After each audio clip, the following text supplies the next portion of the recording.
Yo! What's going on? Oh, wait. I gotta start up YouTube. Hold up. Shut up. I'm a professional.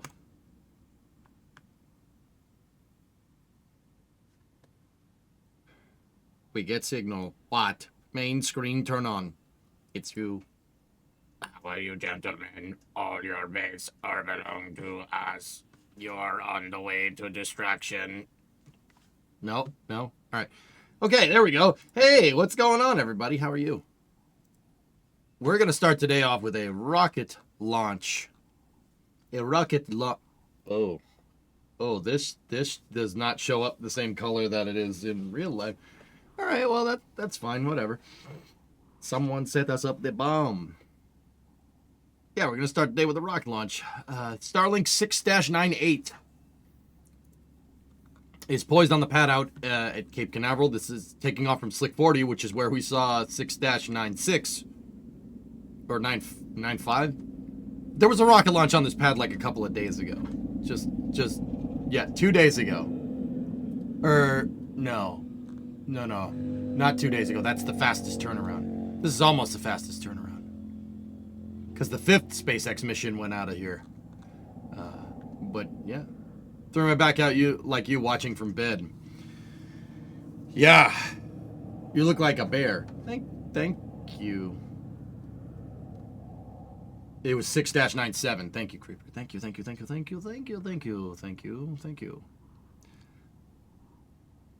I think this, yeah, guys, that's what I'm saying. The 6-97 was the beginning of this week. Wasn't that on Monday? Go and throttle up. That was like 2 days ago. Kuro, hey, what's going on? 85-month resub. Thank you.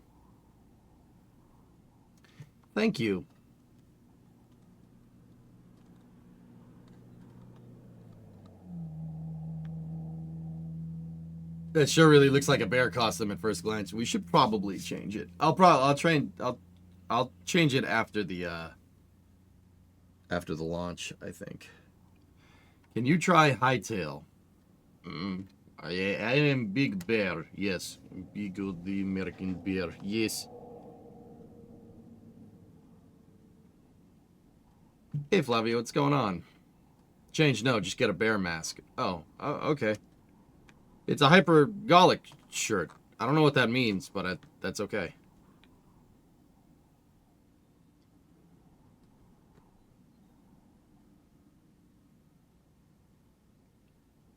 How many launches this year for SpaceX? So, the Starlink 6-98 mission is SpaceX's sixth mission of this year.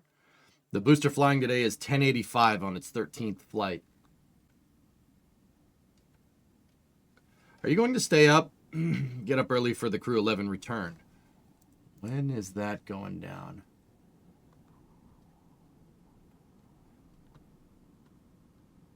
The undocking is just in time for space news today. And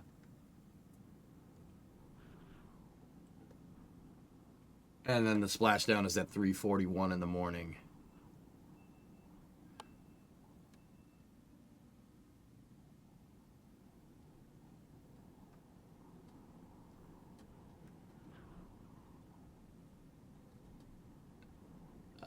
No guarantees there, man.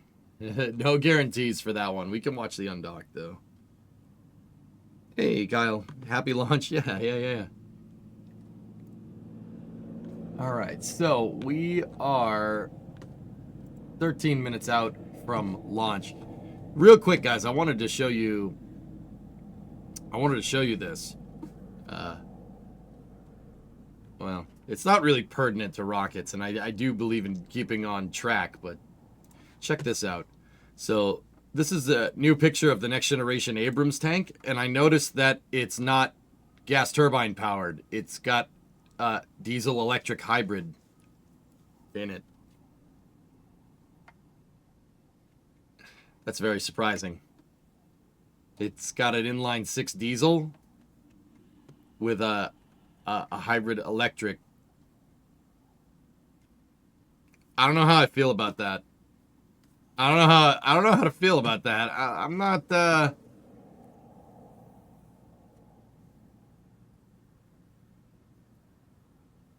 Is it a Ford? That looks like a Caterpillar engine, if I had to guess. How was the doctor's appointment for your back? Okay. Hey, Kyle. Became a flight controller. Thanks, buddy. Isn't this still in the prototype stage? I hope so. I don't... Okay, Armchair General. First and foremost, I don't think a hybrid system is a good idea on the battlefield. I really don't. I don't think more mechanical complexity is the answer here. And I think that is a really stupid idea. Like, really stupid. Just go to an all-diesel design or keep the gas turbine. I don't like the idea of a hybrid electric. That's more stuff that can break.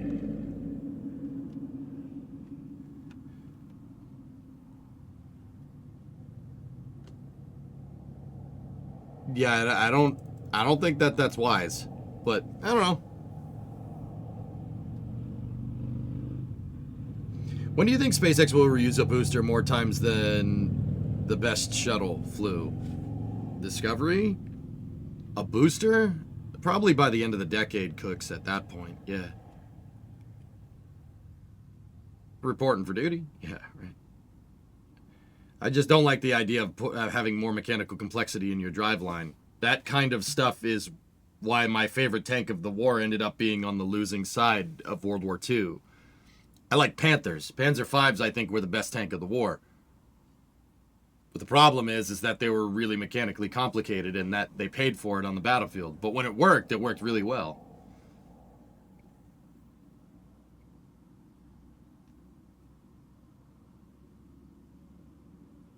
But yeah, the Achilles heel of the Panzer V was that it was too complicated.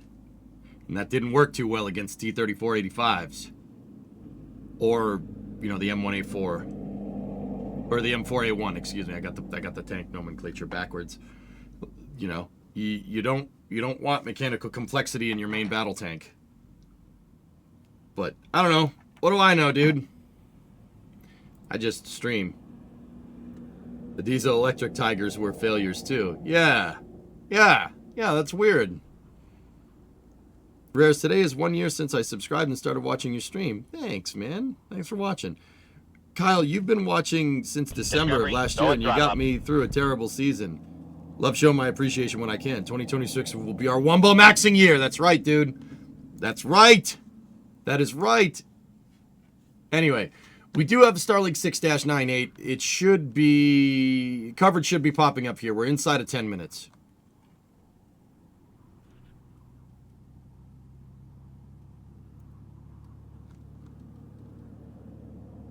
Our turbine's much more complex than a diesel with an electric motor. No, they're not. They have one moving part. Well, two if you count the oil pump. No, not at all.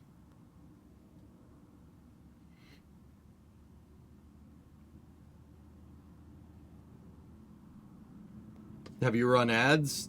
I can't run ads because we just started.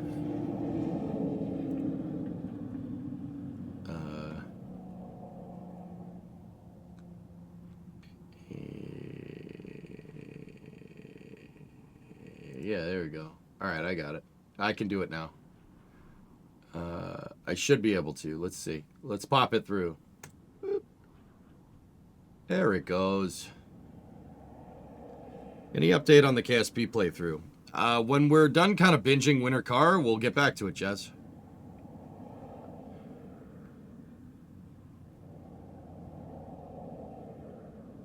Yeah, Green, I'm not sure why we think we can do better. But, you know, we can, I guess. But I'd prefer mechanical simplicity. But once again, I'm not a military guy, so I just play Hearts of Iron too much, you know?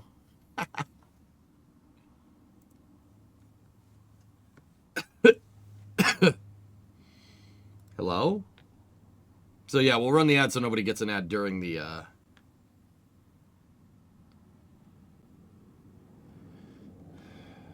somebody gets ads during liftoff.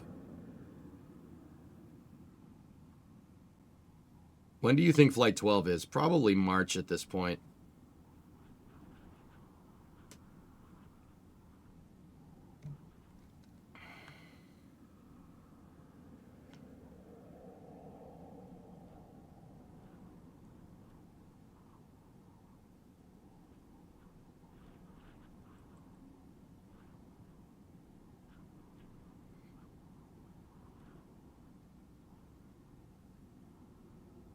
Nah, I'm not sure that's the right topic to do right now.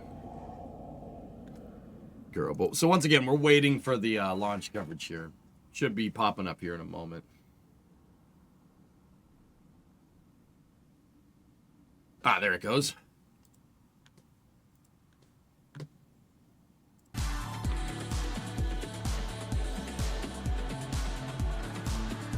Will you be traveling to cover Starship or SLS this year?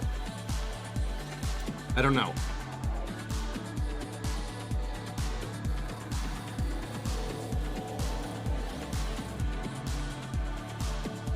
Hey, Maddie, what's going on, man?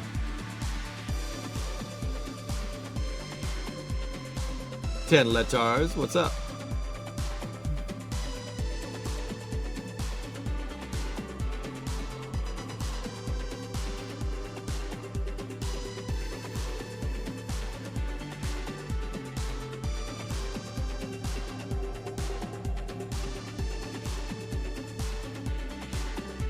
This is my favorite SpaceX jam, called The New Astronauts.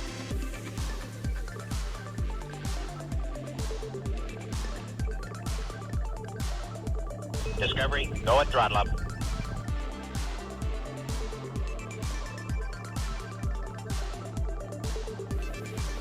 Battle, 41-month resub, thank you.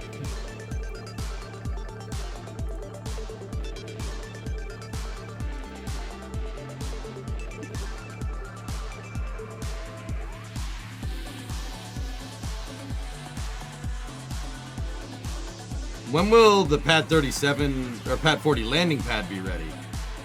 I'd say sooner rather than later, Orange. We'll probably get a good look at it here in a second. How's the back today? Still a bit stiff, but I'll be all right.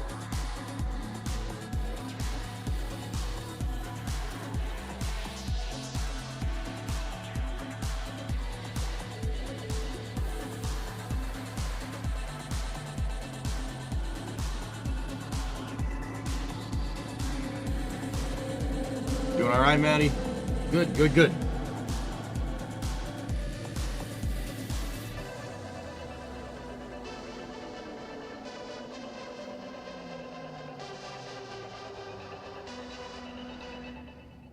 Discovery, Oh. go at throttle up. They cut the music Tanks off. are pressing for strong back retract. Okay, here we go. So this is Space Launch Complex 40 at Cape Canaveral, Florida here.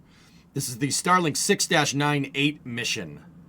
Starlink 6-98 is moving 29 Starlink V2 mini satellites into a 53-degree inclined orbit today. So,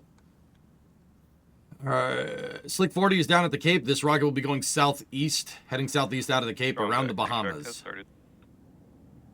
So the booster flying today is booster 1085 on its 13th reuse. It is a teenager, as chat said. 57-day turnaround on the booster. But the crazy story here with this launch is that we watched a rocket launch off Pad 40 like 48 hours ago. There's the landing pad over there. So check it out. Slick 40 landing pad over there above my head. They got the crane out there. I'd say that's pretty close to being finished. Friend of Monkeys, 40-month resub. Thank you. This is SpaceX's 6th launch of 2026. The 589th and the 589th Falcon launch total. Strongback is moving back into the 89-degree position.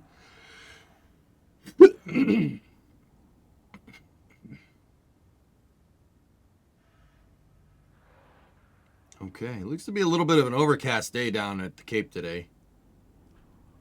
What is SpaceX building in the background? That's the landing pad for Falcon 9s.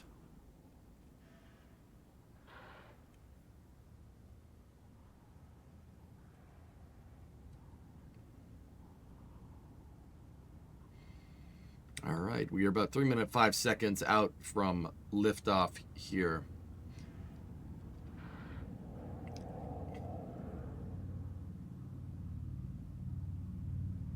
Stage 1 lock load is complete. Not the big building with the giant black door.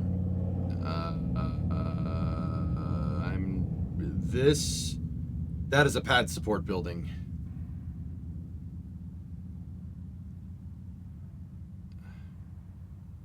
Should be coming up here on stage 2, LOX load completion. Liquid oxygen, which is what's creating the condensation on the booster there. Liquid oxygen, or oxygen, in order to exist as a liquid, has to be extremely cold. So if you look at the first stage and the second stage, there's a lot of the first stage that's has steam coming off of it, or condensation coming off it, and there's a lot of the second one that has condensation coming off of it. Those are the liquid oxygen tanks. Rockets have to take the oxidizer with them up into space. They can't have an intake like on a jet engine, because up there there's no air. So they got to bring the LOX load is complete. There it is. They got to bring the liquid oxygen with them. That does make condensation happening on the vehicle, because it's not cold in Florida, it's warm. So you do get some condensation happening here. Should get into a ground gas closeout, where they purge all the remaining propellants out of the pad to make sure that the launch pad doesn't catch on fire. Ground gas closeouts. There it is.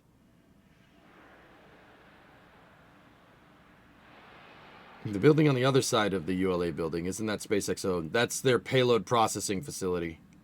That's where they basically, you're talking about that building right there. That's the former solid rocket motor assembly or integration facility. That's the former solid rocket motor assembly facility for the Titan program. SpaceX uses that to integrate payloads. Falcon 9 is in startup. Okay, inside of 1 minute, Falcon 9 has entered startup. All onboard computers have primary control of the critical functions on the vehicle. Yes, Green, pretty much. LD, go for launch.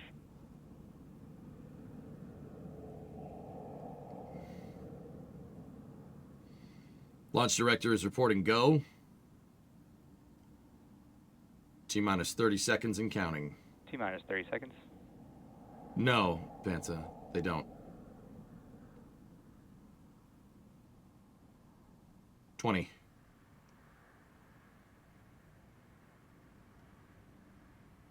PAS deluge 15 system is on. 10, 9, 8, 7. Sound suppression water system is activated. 5, 4, 3, 2. Next step is ignition. Ignition and liftoff. Go Falcon, go Starlink. Okay, we got a liftoff. Starlink 6-98 taking off from Complex 40, the 6th SpaceX launch of the year.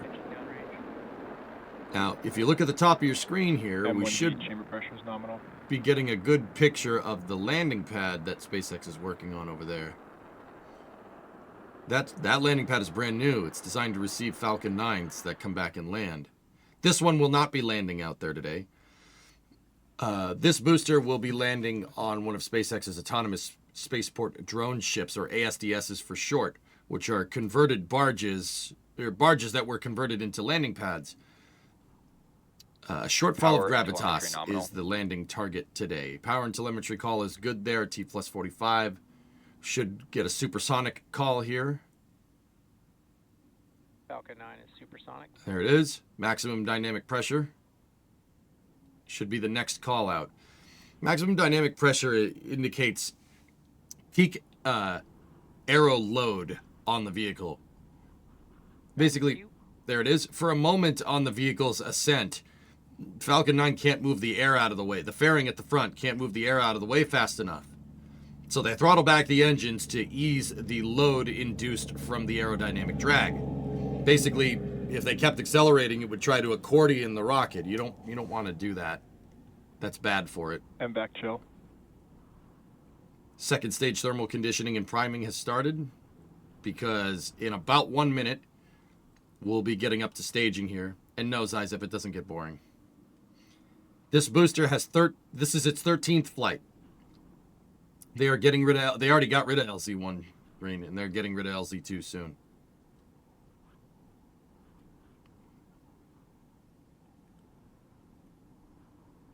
I think they reneged it, Sea Kraken.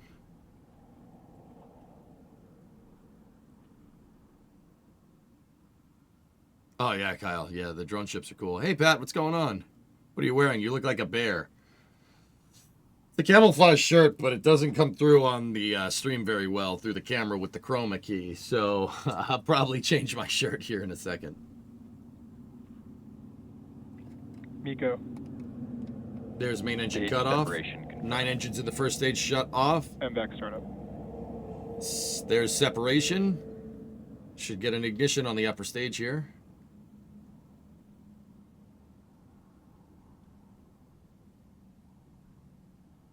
Good ignition.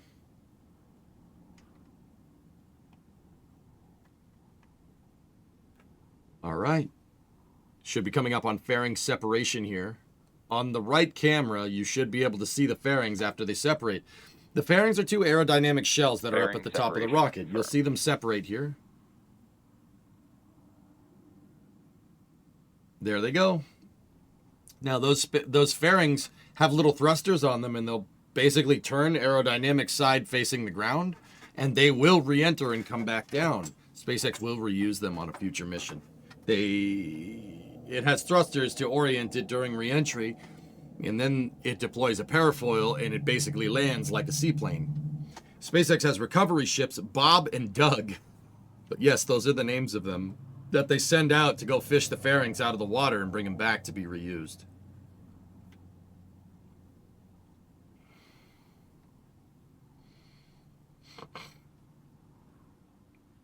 Still wondering what those lights are. Something to indicate good satellite health, if I had to guess. Can't say me glad to see you're feeling less sick. Yeah, I'm doing all right.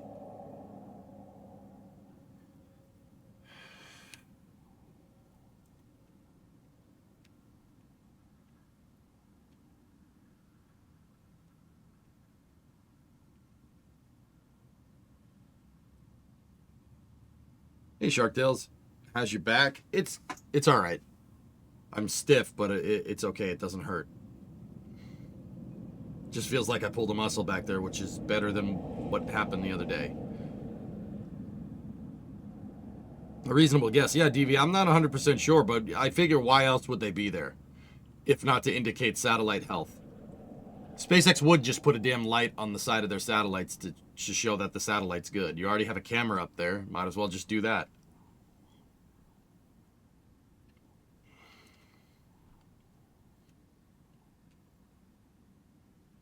Either SpaceX needs a third landing platform to get that LZ finished soon. It looked to be pretty close to being finished, Buffy.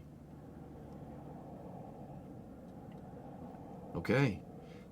Next step here is my favorite one, which is the entry burn. This is where the first stage, if you look, it's going pretty fast. As it gets down into the atmosphere, it's going to need to slow down a little bit, or else it'll encounter re-entry heating through air compression. Air compression on the front of this thing will create re-entry heating, just like anything that falls back from space. So what SpaceX is going to do is fire the engines to slow the booster down to mitigate the re-entry heating. Now, slowing down doesn't just mitigate your re-entry heating. The other thing that the booster does when its engines are firing is protect itself from the oncoming re-entry heat by gas expulsion of the engines. So when the engines are firing, Stage 1 FTS has they're saved. enveloping the first stage in a cool column of gas. That cool column of gas basically is its thermal protection Stage 1 system entry burn to protect it from re-entry heating. It's called supersonic retropropulsion, and there it is. Note that the flames coming out of the bottom of the rocket look kind of like a heat shield.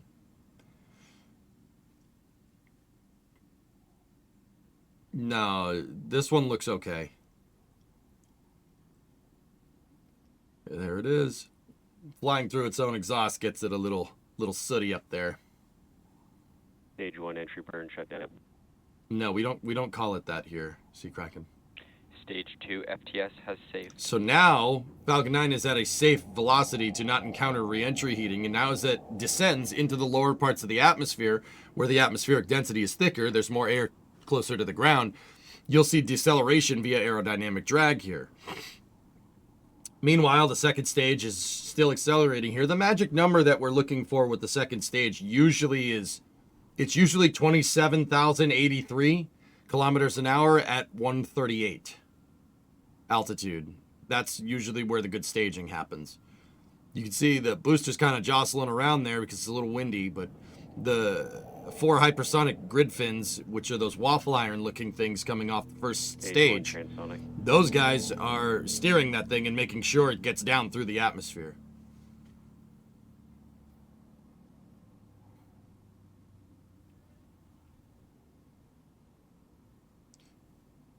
Should get a call for first stage being transonic or subsonic here. Should be happening very soon.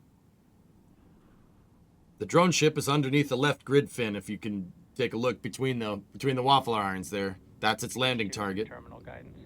Stage 2 has entered closed loop navigation. Landing burn. Got the landing burn started on the first stage. Oh, she turned a little bit. Whoa. Okay. Stage is oriented to the drone ship. Now, when it gets to a certain speed here, the grid fins will lock into place. Landing legs have deployed, and now it's on thrust vector control.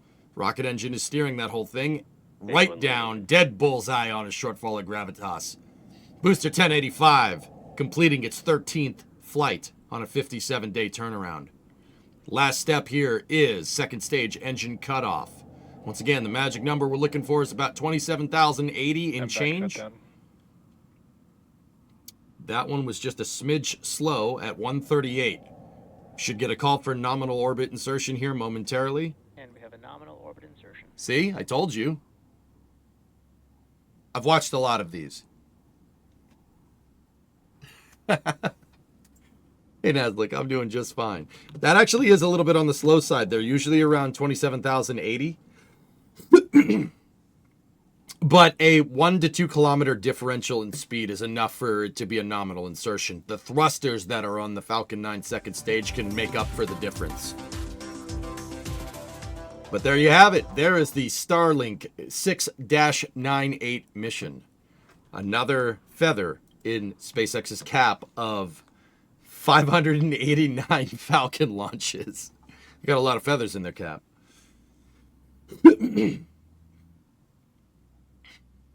That's the 6th SpaceX launch of 2026, 9th orbital launch of 2026. SpaceX has 2/3 of the launches from this year so far. They'll have another quick burn before deployment. No, they're in it. They go into an eccentric orbit. So they go into eccentric orbit to keep the perigee on the second stage low, so it can do a deorbit burn. You could save some delta V with the deorbit burn. The satellites have onboard electric propulsion, solar electric propulsion that will circularize the orbit. Trucks going by at Starbase Live. Did you hear that? Yeah, the satellites will complete it. The Starlink satellites will end up around 450 kilometers circular.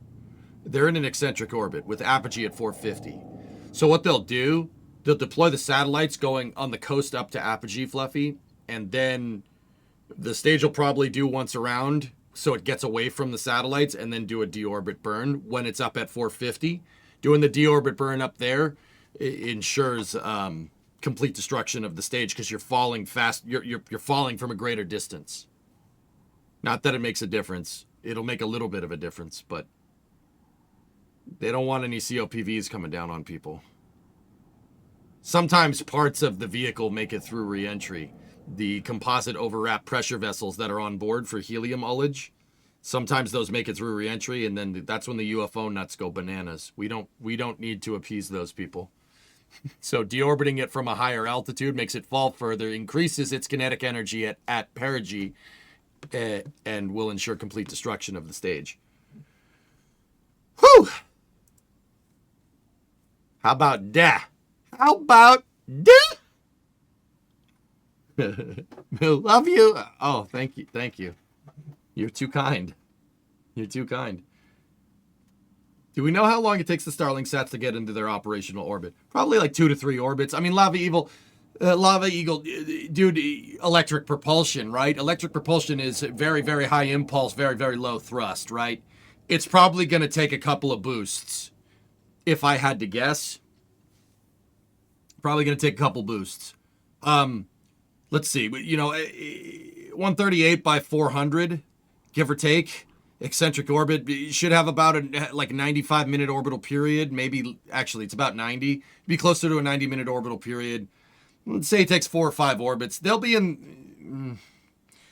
electric propulsion has nothing for thrust.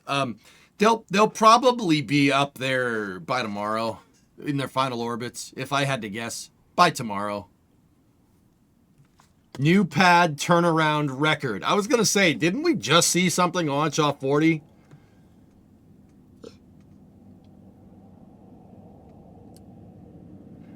Yes. So this is coming from my buddy Alex over at NSF. Alex says that it set a new record turnaround time for Space Launch Complex 40. 45 hours exactly. We watched the Starlink 6-97 mission launch from Pad 40 on Monday. Yeah, love you. Yeah, exactly. You had your final on plasma propulsion today. Yeah, exactly. I mean, you know... Excuse me. Give me 1 second. I got a loogie to hawk.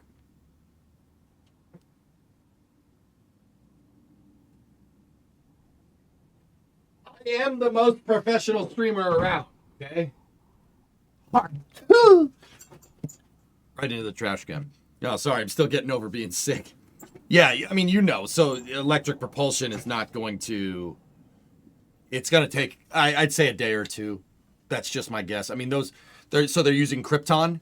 They use Krypton thrusters. Yes, no, we're not talking Star Trek for the normies. That's not Star Trek. They have Krypton electric thrusters. They work. But if you have a fan on your desk that's blowing at you guys, it probably makes more thrust than those things. But the Krypton thrusters are extremely efficient. For the amount of energy that gets put into that motor, for the amount of energy, the reaction mass that gets put in there, the impulse, like the amount of thrust that you get is really, really good. Problem is, it's just about, it's like a stiff breeze, less than a stiff breeze. So.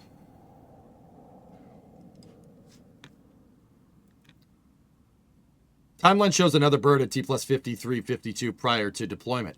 Okay, so they are going to do they're going to do a circularization orbit this time, Nocturlux. Yeah. Okay, so I was wrong, Fluffy. If they're doing a circularization burn, yeah, that'll probably increase the operational lifetime of the satellites. Satellites won't have much, but if I had to guess, they're probably going to do a 400-kilometer insertion, not 450.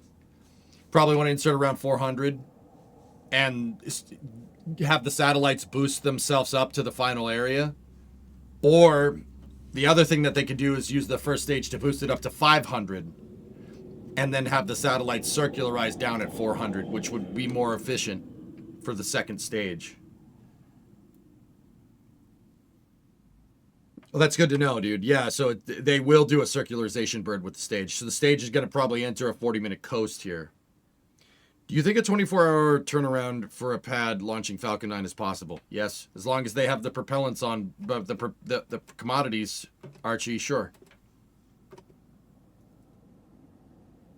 They're making a shield of Krypton around the planet. Elon Musk is even smarter than Lex Luthor. This will drain soup powers no matter where he goes on Earth. That's right. And on that bombshell, let's switch over to Summer Car.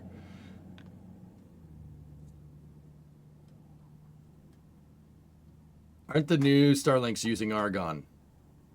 No. They switched to Krypton a little while ago, as far as I can remember. Winter, get it right. Oh yeah, it is wintertime.